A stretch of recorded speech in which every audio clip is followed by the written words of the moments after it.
নবীজি বলেন তিনটি দোয়া কবুল হয়ে যায়। বলেন কয়টি দোয়া কবুল হয়ে যায়? এক নম্বর দাওয়াতুল ওয়ালিদ, পিতা মাতার দোয়া। এক নম্বর পিতা মাতার দোয়া। দুই নম্বর ওয়া দাওয়াতুল মুসাফির, মুসাফিরের দোয়া। তিন নম্বর ওয়া দাওয়াতুল মাজলুম, মাজলুমের দোয়া। তিনটি দোয়া কবুল হয়ে যায়। হাদিসে আসছে লা শাক্কা ফিহিন্না, এতে কোনো সন্দেহ নাই। দাওয়াতুল ওয়ালিদ, পিতা মাতার দোয়া কবুল হয়ে যায়। ওয়া দাওয়াতুল মুসাফির, মুসাফিরের দোয়া কবুল হয়ে যায়। ওয়া দাওয়াতুল মাজলুম, মাজলুমের দোয়া কবুল হয়ে যায়। এই তিন ধরনের দোয়া কবুল হয়ে যায়। আল্লাহ আমাদের সকলকে মা বাবার সামনে বিরক্তি প্রকাশ করা, বিরক্তি সূচক শব্দ বলা, রাগান্বিত চেহারা, এই জাতীয় ভয়ঙ্কর অবস্থা থেকে আল্লাহ আমাদেরকে হেফাজত করে। অনেক সময় অনেক সন্তান মা বাবার অভিশাপ দিয়ে দেয়, মা বাবার অভিশাপ দেয়, আপনি আর কাম বান্না খায় দিলি কি হবে? এই যে আপনি যে দিলেন কি হবে জানেন? যে সন্তান তার মা বাবাকে অভিশাপ দেয়, আল্লাহ তাকে অভিশাপ দেয়।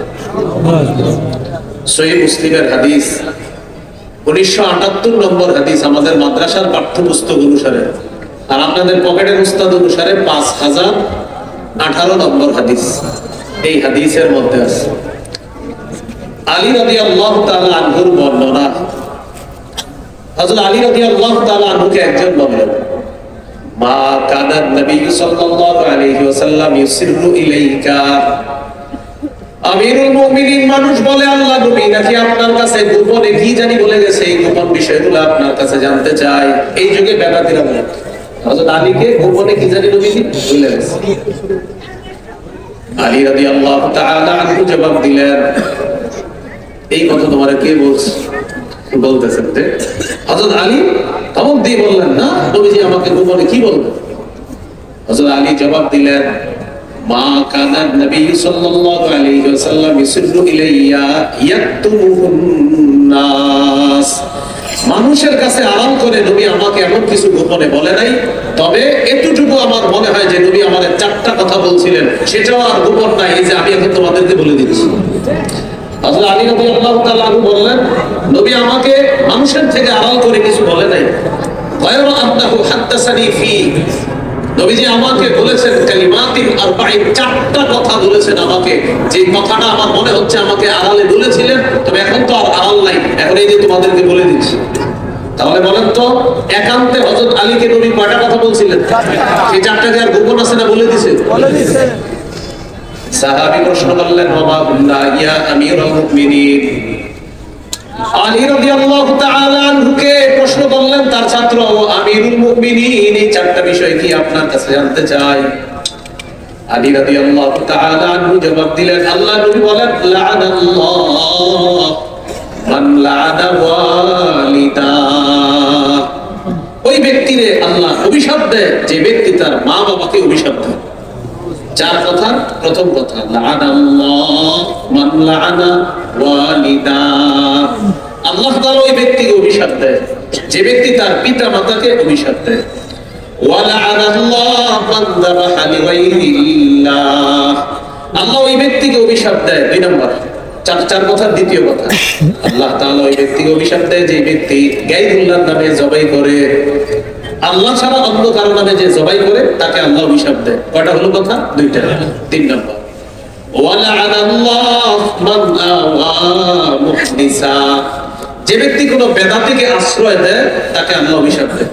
আপনি একজন বেদাতীকে এই এলাকার এক কাটা জায়গা দিয়ে দিলেন, যে বেদাতী তুমি এই এক কাটা জায়গার মধ্যে একটা আস্তানা বানাও, আমরা দুইজনে মিলে বেদাত সাপ্লাই দেব, এরকম আপনি আশ্রয় দিলেন। এই বেদাতীকে যে আশ্রয় দেয় তাকে আল্লাহ অভিশাপ দেয়। কয়টা হলো? তিনটা। চার নম্বর, ওয়া লাআনাল্লাহ মান গায়্যারা মানারাল আরদ। ওই ব্যক্তিকে আল্লাহ অভিশাপ দেয় যে ব্যক্তি জমিনের নিশানা পরিবর্তন করে দেয়। খুঁটিটা ছিল আগে এই জায়গায়, হঠাৎ খুঁটি এখানে চলে গেছে। আরে ঘটনা কি? জিজ্ঞাসা করছে, ঘটনাকে আপনি খুঁটি পাল্টাইলেন কেন? তার পাওয়ারে আছে। আবার কিছুদিন পর দেখবেন খুঁটি এখানে এসে বসে, ঘটনা কি? তার পাওয়ার শেষ। এই যে বিষয়গুলা তো সঠিক না। ওয়া লাআনাল্লাহু মান গায়্যারা মানারাল আরদ। যে ব্যক্তি জমিনের নিশানা পরিবর্তন করে, সীমানা পরিবর্তন করে, আল্লাহ তাকে অভিশাপ দেয়। কয় কথা? এই 4 কথা কি আর গোপন আছে না জানিয়ে দিছে? এই 4টার মধ্যে একটা হলো মা বাবাকে যদি কেউ অভিশাপ দেয়, আল্লাহ তাকে অভিশাপ দেয়। এটা হলো আমার মূল আলোচ্য বিষয়, যে মা বাবাকে কখনো অভিশাপ দিবেন না, তাদের সামনে রাগ করবেন না। আল্লাহ কথাগুলো মনে রাখার তৌফিক দান করুন। আমিন। তাহলে বাবা মা বার্ধক্যে উপনীত হলে 1 নাম্বার উফ শব্দটা বলবো না। 2 নাম্বার ওয়ালা তানহারহুমা, তাদেরকে ধমক দিবা না। আমরা কখনো ধমক দিব না, রাগত স্বরে কথা বলবো না, রাগান্বিত চেহারা তাদের সামনে রাখবো না। এরপরে আল্লাহ বলেন ওয়াকুল লাহুমা কাওলান কারীমা, তাদের সাথে নরম কথা বলবা, ভদ্রভাবে কথা বলবা, তাদের সাথে সম্মানসূচক কথা বলবা। এক কথা বারবার বললে কি বলবেন জানেন? যে আব্বা ঠিক আছে, আম্মা ঠিক আছে, আসলে কিন্তু ঠিক নাই অনেকগুলো। এরপর আপনি বলবেন যে আব্বা জি ঠিক আছে, ঠিক আছে, মানে আপনি মেনে নিবেন জি। আসলে তো আপনি জানেন যে কোনটা এখানে সঠিক, কোনটা সঠিক না। কারণ এটা তো আপনি আবার আলেমদের সাথে পরামর্শ করবেন যে হুজুর আব্বা আম্মা তো এটা বলতেছে, কি করা যায়? তখন আলেমরা আপনাকে বলে দিবে যে এতটুকু অংশ জায়েজ আছে, এতটুকু জায়েজ নাই। তো আপনার আব্বা যদি বারবার একটা কথা বলে, তো আপনি দেখতেছেন যে এই সবগুলা কথা আসলে মানা জরুরিও না। তো মুখের সামনে কি বলবেন? জি জি আব্বা জি, আম্মা জি, হাসি মুখে বলবেন, বিরক্তি সূচক শব্দ আনবেন না, বিরক্তি প্রকাশ করবেন না, ধমক দিবেন না। ওয়াকুল লাহুমা কাওলান কারীমা, ভদ্রভাবে কথা বলবা, সম্মান সূচক কথা বলবা। এটা আল্লাহ বলে দেন। মনে থাকবেন ইনশাআল্লাহ। ওয়াকুর রাব্বিরহামহুমা কামা রাব্বায়ানি সগীরা, আর তুমি দোয়া করবা, হে আমার রব, আমার পিতা মাতা যেইভাবে শৈশবে আমাদের লালন পালন করেছে, আমার পিতা মাতাকে এইভাবে আপনি দয়া করেন, মায়া করেন, তাদের প্রতি আপনি রহম করেন, যেইভাবে আমার মা বাবা আমাকে শৈশবে লালন পালন করেছে। পিতা মাতার জন্য দোয়া করা